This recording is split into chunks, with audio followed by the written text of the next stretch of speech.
ओम वक्रतुंड महाकाय सूर्यकोटि समप्रभा निर्विघ्नं कुरु मे देव सर्वकार्येषु सर्वदा। कि अगर आप डॉक्टर नहीं बनते तो क्या होते? Astronaut. I like universe very much. Gym में एक्सरसाइज कर रहे थे, कार्डियक अरेस्ट आ गया। कई बार आप बहुत ज़्यादा एक्सरसाइजेस भी करते हो, जो कि वन ऑफ द रीजन होता है कार्डियक अरेस्ट का। कई बार लोग कहते हैं कि प्यार में दिल टूट गया, क्या उससे भी हार्ट अटैक आ जाता है? Yes sir, yes yes yes, सच में? यस। अगर कोई डायबिटिक नहीं है तो सारे सीजनल फ्रूट्स अच्छे हैं। कितनी सर्जरीज आप कर चुके हैं? आई थिंक 30,000 से ज़्यादा। हर हार्ट अटैक के मरीज को CPR देने की जरूरत नहीं होती है। फ्रेंच पैराडॉक्स, फ्रेंच लोग हैं जो रेड वाइन लेते हैं उनमें थोड़ी हार्ट प्रॉब्लम कम होती है। Single cigarette is harmful. There is no safe limit for smoking. आध्यात्म और मेडिटेशन आपको सपोर्ट करता है? डेफिनेटली। नमस्कार साथियों, मैं हूं RJ रेक्स और आज एक पॉडकास्ट के माध्यम से आपसे जुड़ रहा हूं। Shri Ram hospital, a multi specialty hospital की ओर से ये बातचीत विशेषकर हो रही है कार्डियोलॉजिस्ट डॉक्टर पवन शारदा जी से। हमारे राजस्थान के जाने माने कार्डियोलॉजिस्ट आज हमारे ख़ास मेहमान हैं। इस पॉडकास्ट में हम दिल की बीमारियों के क्या कारण हैं, क्या लक्षण हैं, किन किन बातों का ध्यान रखें और अब वर्तमान परिप्रेक्ष्य में इलाज के भी क्या क्या साधन उपलब्ध हैं, इन पर विस्तृत बातचीत करने वाले हैं। तो आप सभी पॉडकास्ट आखिर तक ज़रूर देखिएगा, काफ़ी काम की चीज़ें आपके और आपके परिवार के लिए हैं। पवन जी, बहुत बहुत शुक्रिया आपका वैल्यूएबल समय हमें देने के लिए। धन्यवाद। सबसे पहले तो मैं जानना चाहूँगा कि आपने ये कार्डियोलॉजिस्ट स्ट्रीम जो है ये क्यों चुना? किसी ने इंस्पायर किया था या आपको दिल का इलाज करना था? इसके दो कारण थे। एक तो मेरी दादी को हार्ट की प्रॉब्लम थी, जिसको हम हमारी मेडिकल भाषा में पेटेंट डक्टस आर्टेरियोसिस कहते हैं। ये एक बीमारी होती है जिसमें हार्ट में होल था। इस बीमारी ने मुझे इंस्पायर किया कार्डियोलॉजिस्ट बनने के लिए। दूसरा, कार्डियोलॉजी एक ऐसी ब्रांच है जिसमें हम किसी भी व्यक्ति के लाइफ में बहुत इमीडिएट और एक बहुत बड़ा डिफरेंस पैदा कर सकते हैं। सो इन दो कारणों ने मुझे कार्डियोलॉजिस्ट बनने के लिए प्रेरित किया। एंड आपको ये जानकर अच्छा लगेगा कि जोधपुर का जो पहला पेटेंट डक्टस आर्टेरियोसिस नाम की बीमारी है, उसका सफल इलाज भी मैंने ही किया था बिना ऑपरेशन के। अरे वाह, ग्रेट। मैं थोड़ा जानना चाहूँगा आपकी जर्नी के बारे में। कब से आप प्रैक्टिस कर रहे हैं, कितना टाइम हो गया, कौन कौन से इंस्टीट्यूशन में आपने अपनी सेवाएं दी हैं? तो सर, मेरा कैरियर जयपुर से स्टार्ट होता है। 1997 में मैंने राजस्थान में PMT में 3रा स्थान प्राप्त किया था और मैंने जयपुर के ही सवाई मानसिंह मेडिकल कॉलेज से MBBS की परीक्षा पास की थी। उसके बाद में जो नीट PG की परीक्षा होती है उसमें मैंने पूरे भारत में 4था स्थान प्राप्त किया था। ग्रेट। और भारत के सबसे अच्छे इंस्टीट्यूट दिल्ली एम्स से मैंने MD की डिग्री प्राप्त की। उसके बाद में जो सुपर स्पेशलिटी एग्ज़ाम होता है उसके अंदर मैंने पूरे भारत में 3रा स्थान प्राप्त किया और भारत के ही सबसे एक अच्छे इंस्टीट्यूट PGI चंडीगढ़ से मैंने कार्डियोलॉजी की फेलोशिप की थी 2010 में। एक समय था सर जब हम दिल की बीमारियां जो है जनरली 30-35 साल के बाद में देखते थे, सुनते थे। आजकल युवा साथियों में भी कई सारे केसेस सामने आते हैं। आपने भी पढ़ा होगा, सुना होगा कि जिम में एक्सरसाइज कर रहे थे, कार्डियक अरेस्ट आ गया, हार्ट अटैक आ गया। तो ये दिल की बीमारियां युवाओं में बढ़ने का क्या कारण है? सर देखो, बीइंग ए साउथ एशियन, ये एक जेनेटिक मेकअप हम लोगों का ऐसा होता है कि हमें जो हार्ट डिजीज होती है as compared to western population 1 decade earlier होती है। तो साउथ एशियन होना भी कुछ मात्रा में हमें हार्ट डिजीज के लिए प्रोन करता है। देन एडिशन ऑफ, हम साउथ एशियन तो आज के 100 साल पहले भी थे, तब तो इतनी जल्दी हार्ट अटैक नहीं आते थे। अब क्यों आ रहे हैं? तो कुछ और फैक्टर्स जो एक्स्ट्रा ऐड हुए हैं। Like one is very stressful life, और सभी की लाइफ है, even my life is also stressful. तो वन इज़ स्ट्रेस, सेकेंड हमारी changing food habits, and third is कि हमारी लाइफ में बहुत ज़्यादा फिजिकल एक्टिविटी आज के ज़माने में नहीं रही है। तो इन चीज़ों ने, प्लस हमारी जो डाइट है उसके अंदर जंक फूड का काफ़ी ज़्यादा यूज हो रहा है, इस वजह से हमारे यहाँ पे कुछ डिजीज़ जो आती है वो अर्ली होने लग गई है। रही बात जो जिम में जो कार्डियक अरेस्ट होते हैं, उनमें बहुत सारे एक्स्ट्रा कारण भी होते हैं। कई बार आप बहुत ज़्यादा एक्सरसाइजेस भी करते हो तो भी आपकी हार्ट की मसल्स में फाइब्रोसिस हो जाता है, जो कि वन ऑफ द रीजन होता है कार्डियक अरेस्ट का। So excess of everything is bad. अगर आप एक्सरसाइज नहीं करते हो, वो भी नुकसानदायक है, और अगर आप बहुत ज़्यादा एक्सरसाइज करते हो वो भी नुकसानदायक है। इसलिए डाइट और एक्सरसाइज का जो इफ़ेक्ट होता है हमारी बॉडी पे, वो एक जे शेप कर्व के रूप में होता है। तो जे में क्या देखोगे, अंग्रेजी के जे में देर आर 2 लिम्स, अप, दोनों तरफ से वो अप जाता है, बीच में जो बीच का पोर्शन होता है वहाँ पर वो सबसे बॉटम पे रहता है जी। तो डाइट और एक्सरसाइज दोनों में एक बैलेंस होना ज़रूरी है, तभी आपकी जो रिस्क होगी वो लोवेस्ट होगी। अगर आप दोनों एक्सट्रीम पे जाते हो, ना की तरफ भी और बहुत ज़्यादा एक्सेस की तरफ भी, तो आप अपनी रिस्क को इंक्रीज करते हो। सर, मैं आपने हमारे व्यूअर्स के लिए जानना चाहूँगा कि क्या वो प्रारंभिक लक्षण होते हैं जिससे आप आभास लगा पाएँ कि आपको दिल की बीमारी हो सकती है? कुछ लोगों में लक्षण ये होते हैं कि जैसे चलने फिरने में सांस फूलना, चलने फिरने में छाती में वजन आना, और छाती में जो दर्द होता है हार्ट का, ज़्यादातर केसेस में क्या होता है कि वो जो चेस्ट पेन होता है वो काफ़ी सारे पोर्शन को इन्वॉल्व करता है चेस्ट के। It can go in your arm, jaw, tooth, even sometimes in your abdomen also. And ये जो पेन होता है काफ़ी हद तक हार्ट के फेवर में जाता है। कई बार हमारे पास ऐसे लोग भी आते हैं जो ये कहते हैं कि हमें एक पिन पॉइंट पेन होता है, सुई चुभने जैसा, नेडल चुभने जैसा, या सांस के साथ बढ़ता है, या खांसी करता हूँ तो बढ़ता है। इस तरह के पेन मस्कुलर पेन होते हैं, इनमें ज़्यादा चिंता करने की ज़रूरत नहीं होती है। फिर भी आप डाउट हो तो आप अपने कोई भी नज़दीक के डॉक्टर को कंसल्ट कर सकते हो। अक्सर ये देखने को मिलता है सर कि किसी को दर्द होता है तो वो पेन किलर ले लेता है। How much it is helpful? नहीं, आपको एटलीस्ट एक बार डॉक्टर को कंसल्ट करना चाहिए और एक जानना ईसीजी जरूर कराना चाहिए। ईसीजी का आपने जिक्र किया है सर, इन दिनों हार्ट डिजीज़ के ट्रीटमेंट में किस तरह के टेस्ट जो हैं आप सजेस्ट करना चाहेंगे, और थोड़ा सा उन टेस्ट के बारे में भी बताइएगा, जैसे कि ईसीजी के बारे में हमने सुना है, इको के बारे में हमने सुना है, टीएमटी के बारे में सुना है, और आजकल एक और जो टेस्ट है वो काफ़ी प्रोमिनेंट है, सीटी एंजियो, उसके बारे में थोड़ा हमारे। तो सर, हार्ट के ये जो 4 कॉमन टेस्ट हैं, इन चारों टेस्टों की एक अपनी अपनी खासियत है जी, और ये चारों टेस्ट अपने आप में इंडिविजुअली बहुत अहमियत रखते हैं। कोई भी एक टेस्ट दूसरे टेस्ट को रिप्लेस नहीं कर सकता है। लाइक ईसीजी है, तो ईसीजी से हार्ट अटैक का मालूम चल सकता है, ईसीजी से हार्ट की धड़कन, रिदम का मालूम चलता है। इको से हम हार्ट की पंपिंग एंड वाल्व फंक्शंस के बारे में मालूम कर सकते हैं। टीएमटी में हम ये देख सकते हैं कि मरीज़ की फंक्शनल कैपेसिटी कैसी है, और चलने फिरने से उसके टीएमटी में या ईसीजी में चेंजेस आते हैं या नहीं आते हैं।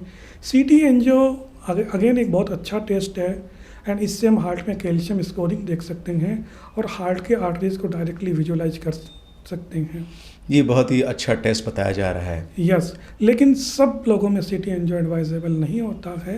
अगर आप में मॉडरेट रिस्क है तो ही सीटी एंजियो करना चाहिए, क्योंकि सीटी एंजियो में एक रेडिएशन होती है, डाई भी यूज होती है। ऑल्दो रेडिएशन इतनी ज़्यादा नहीं होती है, किसी को ये फियर रखने की ज़रूरत नहीं है कि इसको सीटी एंजियो की नीड है और just because of fear of radiation वो सीटी एंजियो ना कराए। But generally CT angio is not advisable for every individual. अभी वर्तमान में सर आप Shriram hospital multi specialty hospital team के साथ जुड़े हैं, आपका ओपीडी टाइमिंग क्या रहता है सर वहाँ? मेरा ओपीडी टाइमिंग सुबह 10 बजे से दोपहर में 2 बजे तक रहता है। और आप कौन सी ब्रांच में बैठ रहे हैं अभी? पाल रोड ब्रांच। पाल रोड में बैठ रहे हैं। यहाँ पर दिल की बीमारी का इलाज करने की सारी सुविधाएं हैं। अभी हमने रिसेंटली कुछ और एडिशंस भी किए हैं, लाइक हमारे यहाँ पे रोटा अवेलेबल है, टी प्रोब अवेलेबल है, जिसमें हम मतलब एक तरीके से एक दूरबीन टाइप होती है, पाइप होती है, जिससे हम हार्ट को और अच्छे से विजुलाइज कर सकते हैं और हार्ट के होल में हमें बंद करने में बिना सर्जरी के काफ़ी हेल्प मिलती है।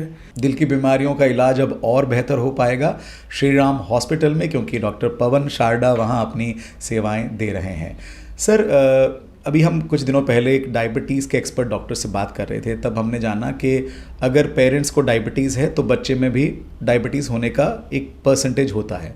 तो अगर किसी पेरेंट्स को या कपल को हार्ट प्रॉब्लम है तो क्या उसके होने वाली संतान पे भी उसका इम्पैक्ट आता है? डेफिनेटली। मैं कई बार मजाक में बोलता हूँ कि अगर आप अपने माँ बाप के जायदाद के वारिस बनते हो तो बीमारी भी कहीं ना कहीं आपको साथ में आती है। तो कितने प्रतिशत चांसेस होते हैं सर इसके? So genetics play a very strong role, particularly अगर आपके पेरेंट्स को यंग एज में हार्ट डिजीज़ हुई है।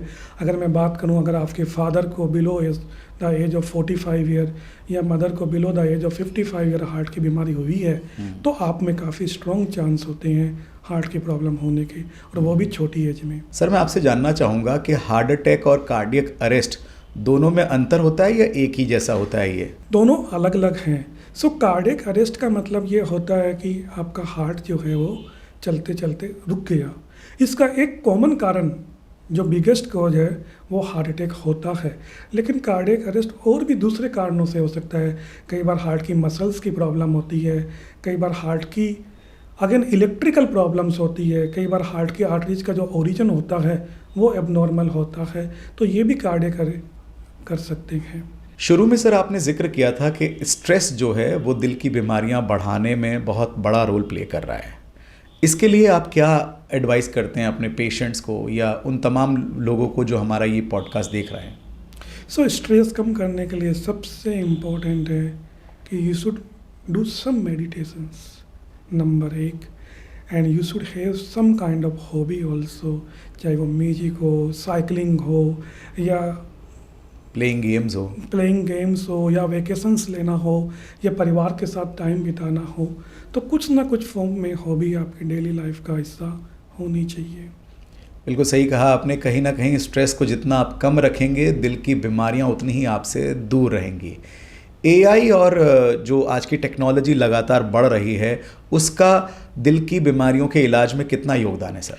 एआई अभी इनिशियल स्टेज में है, डेफिनेटली इसका भविष्य में काफ़ी अच्छा रोल होगा, बट कई बार एआई की वजह से कुछ नुकसान भी होते हैं। लाइक जैसे आप ईसीजी निकालते हो तो मशीन अपने आप में बहुत कुछ लिख देती है, और कई बार उनका सिग्निफिकेंस कुछ नहीं होता है, और वो व्यक्ति के मन में अननेसेसरी पैनिक भी क्रिएट कर देती है।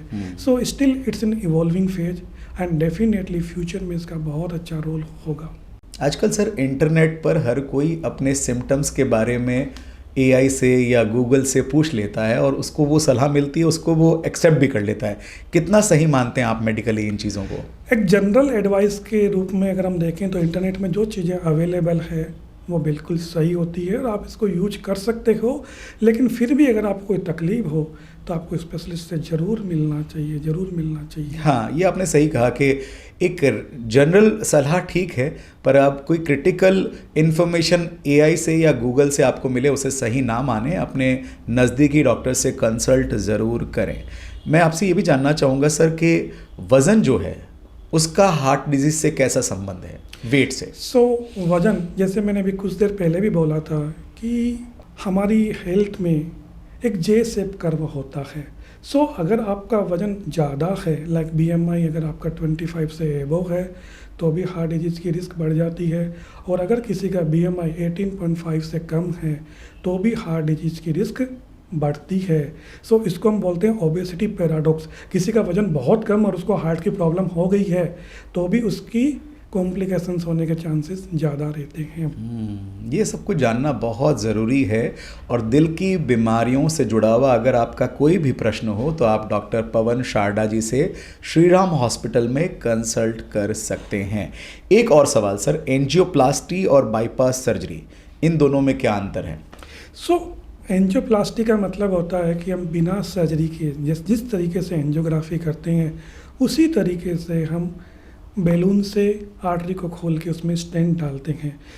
एंजियोप्लास्टी जनरली मीन्स कि you are putting a stent without opening the chest, either through the hand vessel और ग्रोइन वेसल।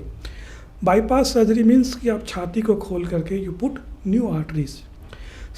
दोनों का अपना अपना रोल होता है। जब मल्टीपल ब्लॉकेजेस होते हैं जनरली बाईपास एडवाइस किया जाता है, और अगर किसी के ब्लॉकेजेस के नंबर्स कम हैं या कोई बाईपास के लिए फिट नहीं है, उस केस में एंजियोप्लास्टी की जा सकती है। और आज की तारीख में एंजियोप्लास्टी को सपोर्ट करने के लिए टेक्नोलॉजिकली बहुत सारे एडवांसेस हो गए हैं। जैसे किसी ज़माने में कैल्शियम वाले ब्लॉकेजेस होते थे जिनमें बाईपास ही ऑप्शन होता था, आज की तारीख में रोटेशनल एथरेक्टोमी करके एक डिवाइस आ गई है जिसमें हम डायमंड यूज करके उस आर्टरी को क्लीन करके स्टेंट डाल सकते हैं, एंड उसके long term results are as good as bypass. या हमारे पास लिथोट्रिप्सिस आने लग गई है, या और भी इमेजिंग आने लग गई है जिसमें हम स्टेंट को भी या हार्ट के आर्टरी की वॉल को भी विजुलाइज कर सकते हैं। तो इमेजिंग की मदद से, न्यूअर टेक्नोलॉजी की मदद से बहुत सारे ऐसे केस जिनमें पहले बाईपास ही एडवाइस किया जाता था, उनकी एंजियोप्लास्टी की जा सकती है। और ऐसे मरीज जिनमें बाईपास नहीं हो सकती बिकॉज ऑफ एज और अदर कोमोर्बिड कंडीशंस, उनको भी हम एंजियोप्लास्टी के द्वारा आराम दे सकते हैं। लेकिन बाईपास का एक अपना रोल होता है। बहुत सारे केसेस होते हैं जहां बाईपास एंजियोप्लास्टी से अच्छा ऑप्शन आज भी है। सर, मैं आपकी मेडिकल जर्नी की अगर मैं बात करूं तो कई सारे ऐसे इनोवेशन हैं जो आपने सबसे पहले राजस्थान में किए, तो हमारे व्यूअर्स को बताना चाहेंगे? जैसे एक टेक्नोलॉजी आती है जिसको हम बोलते हैं इंट्रावास्कुलर लिथोट्रिप्सी, तो उसमें हमने राजस्थान के किसी भी सरकारी अस्पताल का और पूरे सरकारी और निजी अस्पताल का सेकंड केस किया था कि एक 80 वर्षीय बुजुर्ग थे जिनके आर्टरीज में काफ़ी सारा कैल्शियम जमा था। वो टेक्नोलॉजी इंडिया में 2 हफ्ते पहले ही आई थी। और उस टेक्नोलॉजी के थ्रू हमने उनके हार्ट में 3 स्टेंट्स डाले थे और वो बुजुर्ग आज 7 साल बाद भी बिल्कुल स्वस्थ है।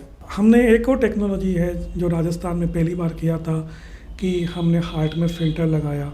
कुछ लोग होते हैं ना जिनमें जो पैरालिसिस होते हैं वो हार्ट की वजह से होते हैं कि हार्ट के अंदर क्लॉट बनता है and that clot can go to any part of body like brain में चला गया तो आपको पैरालिसिस हो गया। तो उसमें हम एक हार्ट में बिना ओपन हार्ट सर्जरी के ग्रॉइन वेसल के थ्रू एक फ़िल्टर डाल देते हैं कि आपका जो ब्लड है वो हार्ट से जब भी निकलेगा वो फ़िल्टर होकर निकलेगा, तो उसके थ्रू हम पैरालिसिस को रोक सकते हैं। वाह, दैट्स ग्रेट। हमेशा बात करते हैं हम जब एक्सरसाइज की तो अक्सर ये कहा जाता है कि वॉकिंग कीजिए, रनिंग कीजिए, पर एक सवाल एक कॉमन मैन के जहन में रहता है कि वॉकिंग कैसे करनी है, कितनी स्पीड पर होनी चाहिए जिससे कि हार्ट को फ़ायदा मिले। तो हम वॉकिंग के लिए हम एक शब्द यूज करते हैं कि ब्रिस्क वॉक होनी चाहिए। ब्रिस्क वॉक का मतलब ये होता है कि कोशिश ये होनी चाहिए कि हम 10 से 12 मिनट में 1 किलोमीटर चलें। एक तो ये होना चाहिए। अगर आप कोई धड़कन से देखें तो हमारी हार्ट बीट जो होती है वो 60 से 70% इंक्रीज हो जाए, बट एक कॉमन आदमी के लिए ये होना चाहिए कि वो 10 से 12 मिनट में 1 किलोमीटर कवर करे। पोस्ट सर्जरी मेडिकेशन, एक्सरसाइज, ये सब चीज़ें उतनी ही इम्पॉर्टेंट हैं? Yes, and medications are very important. Particularly जो ब्लड थिनर्स हैं वो बिल्कुल बंद नहीं करने चाहिए बिना डॉक्टर की सलाह के। और आप में अगर कोई रिस्क फैक्टर है लाइक स्मोकिंग है, टोबैको है, वो बंद होना चाहिए। किसी को ब्लड प्रेशर है, डायबिटीज है, तो ये सब चीज़ें कंट्रोल होनी चाहिए। रही बात एक्सरसाइज की, कई बार हम शुरू के कुछ दिनों में एक्सरसाइज को, एक्टिविटी को कर्टेल करते हैं, बट जैसे जैसे टाइम बीतता है ये चीज़ें भी धीरे धीरे शुरू की जाती है। एक सर कॉमन सवाल होता है जब भी हम हार्ट से रिलेटेड बात करते हैं डॉक्टर से या किसी एक्सपर्ट से, तब ये सवाल होता है कि अगर किसी को हार्ट अटैक आया है उस समय क्या करना चाहिए? अगर किसी को हार्ट अटैक आया है तो तुरंत आपको किसी ऐसे सेंटर पर जाना चाहिए जहाँ पर कार्डियोलॉजिस्ट अवेलेबल हो।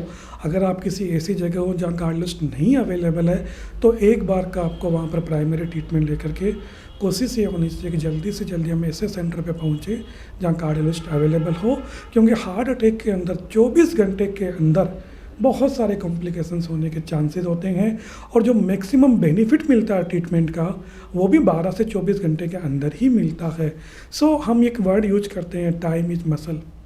सो जितनी जल्दी ट्रीटमेंट स्टार्ट होता है आपको उतना ही ज़्यादा बेनिफिट मिलता है एंड आपकी जो लॉन्ग रन में लाइफ है वो उतनी ही अच्छी होती है। CPR के बारे में भी काफ़ी बात होती है सर कि CPR दे देना चाहिए, पर कई लोग जो हैं CPR को उस पर्टिकुलर प्रणाली से नहीं दे पाते जैसा कि देना चाहिए, तो आप इस पर क्या कहना चाहेंगे? CPR किसी को हम तब देते हैं जब किसी का हार्ट की धड़कन रुक गई हो या किसी का सांस नहीं चल रहा हो, तब CPR दिया जाता है। किसी भी हार्ट अटैक के मरीज को, हर हार्ट अटैक के मरीज को CPR देने की ज़रूरत नहीं होती है। अगर कोई अनकॉन्शियस हो गया है तो आपको CPR देना होता है। और एक अगर कोई आदमी को थोड़ी नॉलेज है वो अगर पल्स फील करके देख सकता है लाइक कैरोटिड वगैरह, then you can find out कि उसकी पल्स फील हो रही है या नहीं हो रही है। और अगर नहीं हो रही है तो CPR में सबसे इम्पॉर्टेंट चीज़ जो होती है एक आम पब्लिक के लिए वो होती है चेस्ट कंप्रेशन।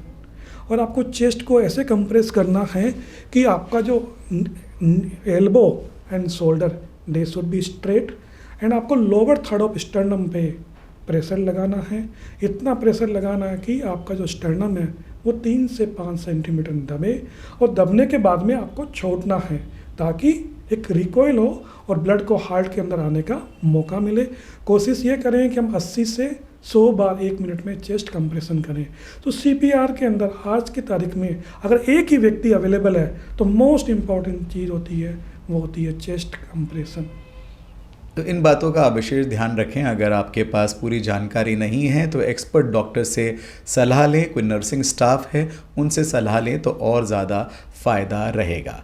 सर मैं बात करूं अगर आने वाले 10 सालों की, तो कार्डियोलॉजी डिपार्टमेंट में और क्या नई टेक्नोलॉजी या क्या नए इलाज हमें देखने को मिल सकते हैं दिल के इलाज को लेकर? So technology is growing at very fast pace and cardiology is becoming more and more minimally invasive.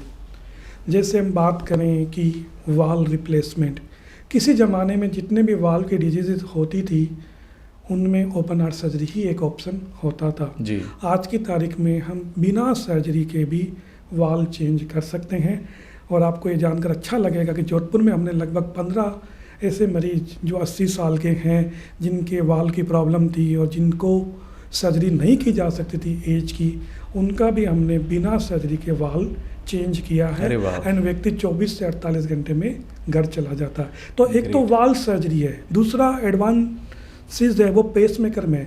तो ट्रेडिशनली हम जो पेस मेकर लगाते हैं वो यहाँ पर हम लगाते हैं, एक पॉकेट बनता है जिसमें इन्फेक्शन की भी रिस्क होती है। आजकल ऐसे पेस मेकर आने लगे हैं जो कि बिल्कुल 2 to 3 सेंटीमीटर के होते हैं। इट्स जस्ट लाइक मतलब it's very small pace maker which you can put through groin vessel and उनकी जो बैटरी लाइफ होती है इट्स मोर देन 15-18 ईयर्स।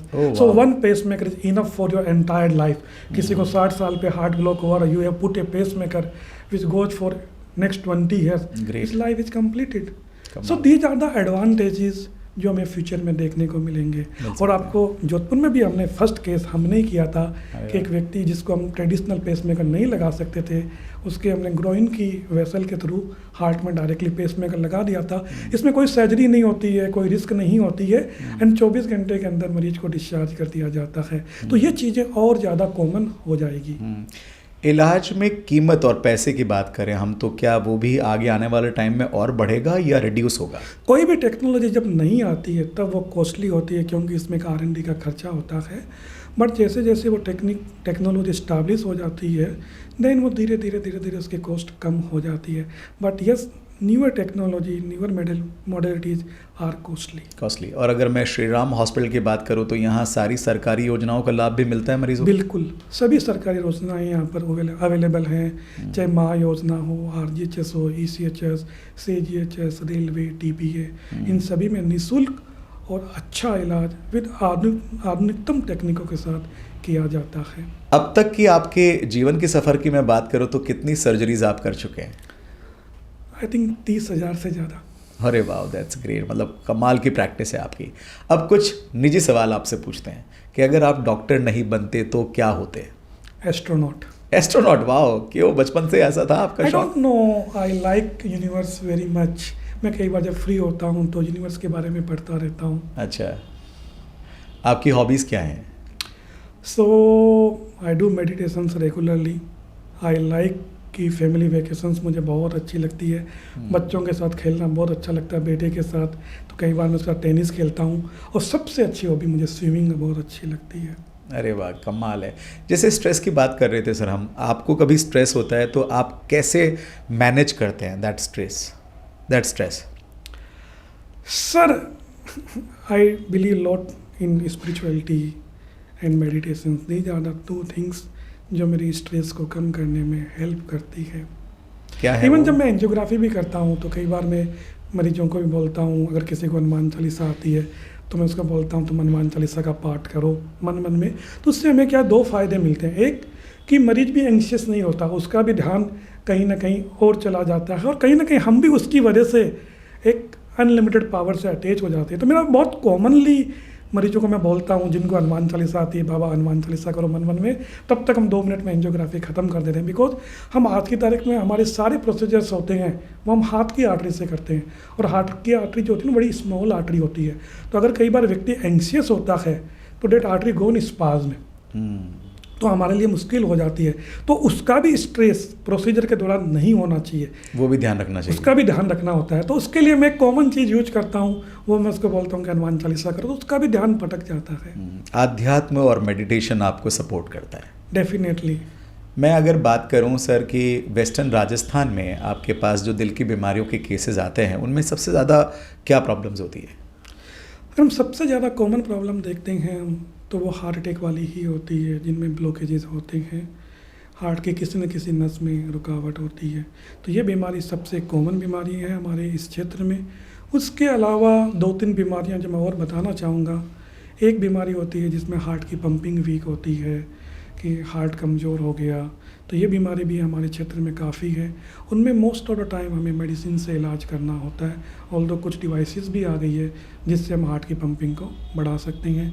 तीसरी बीमारी जो हमारे यहाँ पे इस क्षेत्र में हम देखते हैं, वो वाल्व की बीमारियाँ होती है। चौथी बीमारी होती है वो हार्ट में होल होते हैं, दिल में जन्मजात छेद है। और 5वीं बीमारी जो होती है वो धड़कन की बीमारी होती है, किसी की धड़कन बहुत कम है या धड़कन बहुत ज़्यादा है। सो ये 5 बीमारियां जो हमें वो कॉमनली देखते हैं। और अगर मैं बात करूं डायबिटीज़ और ब्लड प्रेशर की, वो कितना क्रिटिकल रोल प्ले करती हैं दिल की बीमारियों में? सो डायबिटीज़ और बीपी ये न केवल हार्ट पे, ये पूरे शरीर पे ही इफ़ेक्ट करते हैं। चाहे वो आपका ब्रेन हो, किडनी हो, लीवर हो, हाथ और पाँव की आर्टरीज हो, सभी पे उसका नेगेटिव इफेक्ट रहता है। सो डायबिटीज़ के लिए हम ये कहते हैं कि your HbA1c should be around 6.5 to 7.5, but it should not go above 8। And blood pressure should be around 120 से 140 systolic, and diastolic should be around 80-85। स्वस्थ हृदय, हेल्दी हार्ट अगर चाहिए तो क्या क्या करना चाहिए? पहला चीज़, आपकी जो फूड हैबिट्स हैं वो अच्छी होनी चाहिए। सो फूड हैबिट्स में आपको किसी भी सप्लीमेंट की ज़रूरत नहीं है। इतने सारे मार्केट में सप्लीमेंट्स आते हैं, मेडिकल साइंस किसी भी सप्लीमेंट में बिलीव नहीं करती है। तो फूड हैबिट्स का मतलब होता है कि आपके फूड में fresh fruits, seasonal vegetables, nuts, ये चीज़ें होनी चाहिए। Second, physical activity in the form of brisk walking, cycling, swimming, dancing, ये होनी चाहिए। थर्ड, कि आपका जो बॉडी वेट है वो अप्रोप्रिएट होना चाहिए। फोर्थ, लाइफ स्ट्रेस फ्री होनी चाहिए। And fifth, you should have some vacations और सम हॉबीज। एक फ़नी सवाल आ रहा है, अगर आप इजाज़त दे तो मैं पूछ लूँ? पूछो। कई बार लोग कहते हैं कि प्यार में दिल टूट गया, क्या उससे भी हार्ट अटैक आ जाता है? Yes sir, yes yes yes. सच में? यस। अच्छा, स्ट्रेस बढ़ जाता है? यस, वी मतलब इसको रिकॉर्ड करोगे आप? हाँ, हो रहा है। Yes, it is called stress induce cardiomyopathy, जिसको हम बोलते हैं ब्रोकन हार्ट सिंड्रोम। कई बार सडन फिजिकल और mental stress can cause heart attack, okay, जिसको हम टेकेट्सुबो कार्डियोमायोपैथी कहते हैं। ये एक बीमारी है। तो इसके लिए तो मैं यही कहूँगा कि किसी का भी दिल ना तोड़ें। बट प्यार सब में नहीं मोहब्बत से होता है, रहें। बट किसी को ज़्यादा स्ट्रेस है तो हमारी बॉडी में क्या होता है कि कुछ कैटेकोलामिन्स रिलीज होते हैं जो हार्ट की मसल्स को वीक कर देते हैं। दिल को मजबूत रखने वाले व्यायाम क्या हैं, एक्सरसाइज क्या है? So aerobic exercises are very good. अगर कोई रेजिस्टेंस एक्सरसाइजेज करता है तो आपको वीक में 2 से 3 बार करनी है, एंड विद ए गैप। आपको डेली रेजिस्टेंस एक्सरसाइजेज नहीं करनी होती, बिकॉज वो हार्ट में over a period of long run fibrosis बनाती है, जो कि एक सटल मार्कर होता है फॉर सडन कार्डियक अरेस्ट के लिए। तो रेजिस्टेंस एक्सरसाइजेज जो होती है वो आपको वीक में 2 से 3 बार करनी है with a gap. But aerobic activity है वो आप minimum 5 to preferably all 7 days week में करनी चाहिए। एक ऐसा फल जो दिल के लिए बेहतर है? अगर कोई डायबिटिक नहीं है तो सारे सीजनल फ्रूट्स अच्छे हैं, कोई भी एक फ्रूट हो वो आपकी डाइट में इंक्लूड होना चाहिए। और कोई एक ऐसा खाना जिसे तुरंत प्रभाव से छोड़ देना चाहिए अगर आपको हार्ट डिजीज़ नहीं चाहिए? तो ऐसा खाना जो उस ऑयल में बना है जो बार बार कुकड हुआ है। हमारे राजस्थान में या अपने मारवाड़ में हम बात करते तो यहाँ घी का बहुत चलन है, क्या इज़ इट गुड और not? In moderate amount it is good. Sir, कई बार हम सुनते हैं कि लोग आकर ही कंप्लेंट करते हैं कि ज़्यादा चाय कॉफ़ी पीते हैं, इससे भी आपको तकलीफ़ हुई है, ऐसा होता है? अगर हम देखो चाय या कॉफ़ी की बात करें तो चाय या कॉफ़ी में एंटीऑक्सीडेंट्स होते हैं। सो एंटीऑक्सीडेंट्स हमारे शरीर के लिए अच्छे होते हैं। सो अगर कोई व्यक्ति 1 से 3 कप चाय या कॉफ़ी रोज़ पीता है तब तक तो अच्छा है। अगर कोई इससे ज़्यादा चाय या कॉफ़ी लेता है तो उसके अंदर कुछ केमिकल्स होते हैं जो हमारी हार्ट बीट को अफेक्ट कर सकते हैं। ज़्यादा चीज़, हर चीज़ ख़राब ही होती है। बट अगर कोई वैसे कोई चाय या कॉफ़ी पी रहा है तो उसका हार्ट पर कोई नेगेटिव इफेक्ट नहीं है। चाय, कॉफ़ी या ब्लैक कॉफ़ी? जिसको जो अच्छा लगे। नहीं, मैं आपसे ये जानना चाहता हूँ, चाय, coffee. But antioxidants are more in black coffee and coffee as compared to tea. Chocolate खाना आपके हार्ट के लिए, दिल के लिए बेहतर है? सो चॉकलेट्स में भी अगर हम देखें, जो डार्क चॉकलेट्स हैं जिनकी हम बात कर रहे हैं, they content polyphenols. So polyphenol again it's a type of antioxidant. So अगर कोई डार्क चॉकलेट खाता है तो अच्छा है, बट अगर आप एक्सेस में खाते हो तो you are increasing your sugar content. हाँ, ये बिल्कुल सही कहा आपने। सर, हार्ट की तकलीफ़ों में एक सबसे बड़ा कारण होता है स्ट्रेस। और जब से हमारे पास 5G आया है, मोबाइल फ़ोन आए हैं, लगातार हम कान पर मोबाइल लगा कर बातें कर रहे हैं या मोबाइल पर कंटेंट देख रहे हैं। क्या इस मोबाइल से भी हार्ट डिजीज़ बढ़ रही हैं? सो मोबाइल के इनडायरेक्ट लॉसेस तो वैसे भी हैं, क्योंकि मोबाइल की वजह से हम लोग सभी लोग रील्स देखते रहते हैं। मोबाइल्स की वजह से हमारा जो सोशल फिजिकल इंटरेक्शन है, जो हमें ज़्यादा खुशी दे सकता है, एक तो वो ख़त्म हो गया। मोबाइल की वजह से हम दिन भर बिस्तर में पड़े पड़े रील्स देखते रहते हैं, तो हमारी फिजिकल एक्टिविटी को उसने काफ़ी कम कर दिया है मोबाइल की वजह से। तो डेफिनेटली इनडायरेक्ट लॉसेस हैं मोबाइल के। तो जैसा कि सर ने सारी बातों में एक बात कही है कि अति खराब है। चीज़ों को सीमित कीजिए अपने जीवन में, ताकि आपका हार्ट, आपका जीवन में मध्यम मार्ग होना चाहिए। मध्यम मार्ग, यस। आपको इस तरफ भी नहीं रहना है, इस तरफ भी नहीं रहना, लिमिट में चलना है। मध्यम मार्ग इज़ द बेस्ट मार्ग, जो हमारे यहाँ कहा गया है सदियों से। संतुलित जीवन जो है वही आपकी सेहत का सबसे बड़ा फ़ायदेमंद एक पॉइंट हो सकता है, जिस पर हम सबको मिलकर काम करना चाहिए। मैं एक सवाल और आपसे जानना चाहता हूँ सर, कि हार्ट डिजीज़ में अक्सर जो हम देखते हैं कि आप क्या टेस्ट सजेस्ट करेंगे कि जब कभी भी आपको हार्ट के लक्षण नज़र आए बीमारी के, तो आपको कौन से टेस्ट पर सबसे पहले जाना चाहिए, या ऐसी कोई सलाह जो हार्ट पेशेंट को सबसे पहले फॉलो करनी चाहिए? तो किसी को भी अगर ऐसा लगता है कि इसको हार्ट के सिम्टम्स हैं, तो सबसे पहला टेस्ट आपका ECG होना चाहिए। इन दिनों हमारा जो वर्क स्टाइल है, हमारा जो लाइफ स्टाइल है, उसमें नींद कम हो गई है सर। क्या इसका भी बुरा असर पड़ता है हमारे दिल पर? बिल्कुल। तो हमें 6 से 8 आवर्स की बिल्कुल साउंड स्लीप बहुत ज़रूरी है।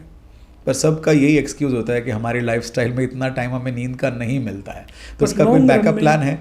लॉन्ग रन में उसके नेगेटिव इफेक्ट्स होते हैं, not for heart, for every organ of body, because your body also need some kind of rest. It is not like a robot और machine which can work 24 hours. पर लोग कई बार दिन में नींद ले लेते हैं, इज इट गुड? अगर उनकी लाइफ स्टाइल, मतलब उनका वर्क ऐसा है कि वो दिन में मतलब सोने को टाइम मिलता है तो अच्छा है, बट मोस्टली लोगों को नहीं मिल पाता। मेरे को सोने का टाइम नहीं मिलता है, तो हम रात को ही अपनी नींद कवर करते हैं। आप कितने घंटे सोते हैं? 6 hours. 6 hours. So I sleep at 11 o'clock at night and I wake up 5:30. That's great. बाकी तो अब सारे सवाल मैं यहाँ ही पूछ लूँगा, तो फिर आप डॉक्टर साहब से श्री राम हॉस्पिटल में जाके क्या कंसल्ट करेंगे। तो हमारा आज का ये पॉडकास्ट जो है, ये आपके लिए कितना खास रहा, कौन कौन सी जानकारियाँ आपको पहली बार जानने को मिली, और कौन कौन सी जानकारियाँ आप शेयर करना चाह रहे हैं, वो ज़रूर से शेयर कीजिएगा। मैं डॉक्टर पवन शारदा जी को और श्री राम हॉस्पिटल को बहुत बहुत धन्यवाद देता हूँ इस वैल्यूएबल बातचीत के लिए हमारे इस पॉडकास्ट में। डॉक्टर साहब, बहुत बहुत शुक्रिया आपका कि आप पधारे और आपने इतनी अच्छी जानकारियाँ दी। एक बार पुनः आपसे जानना चाहूँगा, किसी को दिल की बीमारियों से संबंधित सलाह आपसे लेनी हो तो कितने बजे श्री राम हॉस्पिटल में आपसे मिल सकते हैं? 10 बजे से दोपहर में 2 बजे तक आ सकते हैं। इसके अलावा मेरा क्लिनिक है, जहाँ पर मैं 3 बजे से इवनिंग में 8 बजे तक अवेलेबल रहता हूँ, और इमरजेंसीज में तो हम 24 आवर अवेलेबल रहते ही हैं। That's great, so kind of you sir. I hope कि जो इन्फॉर्मेशन आज हमने इस पॉडकास्ट में शेयर की हैं, काफ़ी लोगों को फ़ायदा देंगी।